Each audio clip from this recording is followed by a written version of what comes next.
I mean, listen, I'm all, and we've talked about this I'm all for people doing things that are going to make them look and feel better. But the key part of that is feel better at the end. If you're doing things and you're not feeling better, you shouldn't be doing it. Or if there's any kind of vulnerability, one more question for the skeptics out there, for people that are saying, hey, this is not proven that this is what's causing inflammation, or I don't believe that this, even innate. Well, we set up a program to figure it out for them, because I don't think you should ever talk from a point where you don't have the data to support what you're talking about. So I've done all that work, and people ask me all the time, can I test for this? Can I know who's going to have this problem to get implants? And the short answer would be no. I can give you the genetic profile.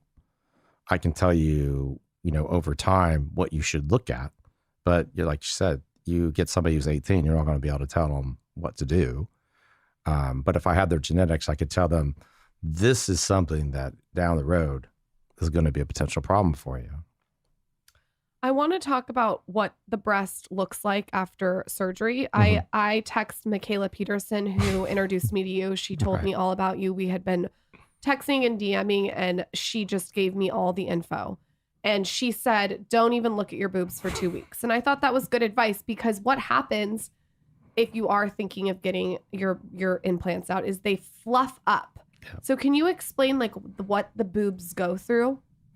So I think the simplest way that I can explain it is, if you had breast tissue to begin with and fatty tissue, just think of when someone loses weight.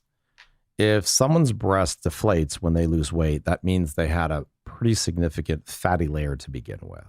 If their breast stays exactly the same when they lose 10 or 20 pounds, then they have mostly breast and a very little fatty layer. So when we're doing these explants, if someone can kind of recollect, what was it like, that'll give me a little insight into what I expect afterwards. I'll also just check and see how much tissue they have. But the implant itself compresses tissue, and over time, it thins and thins and thins and thins and thins. Now, my supposition is that when you take that away, the cellular recovery, or the fluffing that's talked about, depends on those layers. Like, how much is the fatty layer? How much is the breast layer? Now, if they began with very little, they're obviously not going to end up with much. But over time, a breast is typically more fatty replaced, so there'll typically be more tissue. So mine, I feel like it fluffed up double since when I looked at them after surgery.